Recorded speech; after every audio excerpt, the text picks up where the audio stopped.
영양식 스바냐 2장 4절에서 15절까지 말씀의 제목은 대적을 심판하시는 하나님입니다.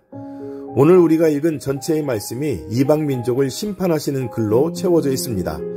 4절에서 7절까지는 블레셋에 대한 심판, 8절에서 11절까지는 모압과 암몬 족속에 대한 심판, 12절은 구스 사람들에 대한 심판, 13절에서 15절까지는 당시 고대 근동을 정복하고 폭력적으로 다스렸던 아수르에 대한 심판의 말씀을 기록하고 있습니다. 저는 오늘 본문 말씀을 통해서 두 가지를 생각하게 되었습니다. 하나님의 징계는 두 가지 면에서 진행된다는 것인데요. 먼저 택한 백성을 향한 징계는 회개하고 돌이키기 위한 징계, 그리고 이방 민족을 향한 징계는 영원한 형벌입니다. 여러분, 하나님께서는 이스라엘 백성들을 택하셨고 소유 삼으셨습니다. 하나님의 자녀로 삼으셨기에 그들이 하나님의 뜻을 행하지 않고 잘못된 행위를 하면 그때마다 이방 민족을 도구 삼아 택하신 백성을 훈계하고 징계하셨습니다. 하나님께로 돌아오라는 뜻입니다. 이스라엘 백성은 그때마다 자기들의 잘못을 인정하고 회개했죠. 그러면 하나님께서는 징계를 거두시고 회복시켜 주셨습니다. 문제는 본문 말씀이 기록된 남유다 말기에는 하나님께서 징계하심에도 깨닫지 않습니다. 돌이키지 않았습니다.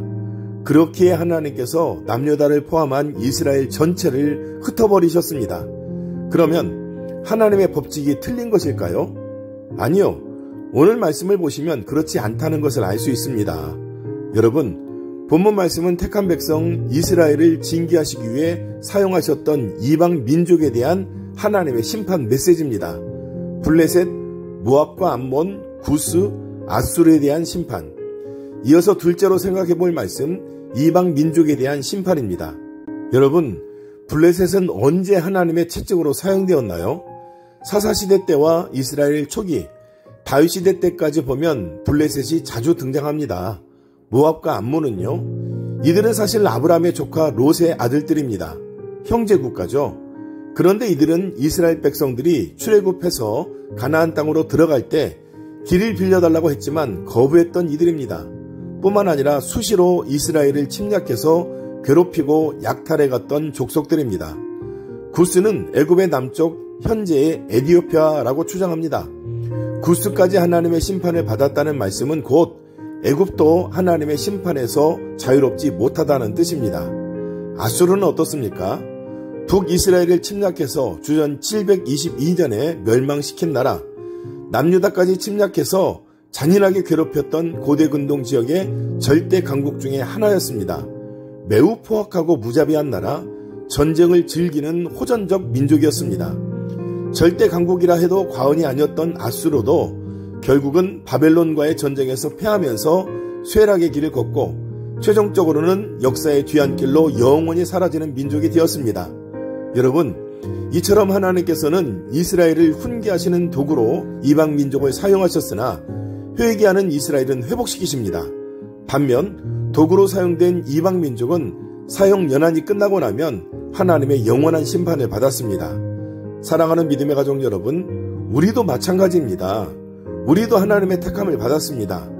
예수 그리스도의 십자가의 은혜로 죄 씻음 받고 구원받은 하나님의 자녀가 되었습니다. 우리도 영적으로 깨어있지 못해서 불순종하고 죄 가운데 빠져들 때가 있지만 하나님께서는 당신의 자녀된 우리를 그 죄악의 자리에 버려두지 않으십니다. 우리가 회개하도록 채찍질 하십니다. 죄를 깨닫고 회개하면 용서하시며 회복시켜 주셔서 정결하게 만들어 주십니다. 아울러 채찍이란 도구로 사용하신 대적은 심판하십니다. 여러분, 회개할 수 있는 것도 우리의 잘못을 깨달을 수 있는 것도 주님의 은혜인 줄로 믿습니다. 우리가 말씀을 깨닫고 회개할 때 아버지 하나님께서 우리의 대적을 물리쳐 주시고 그들을 심판하십니다.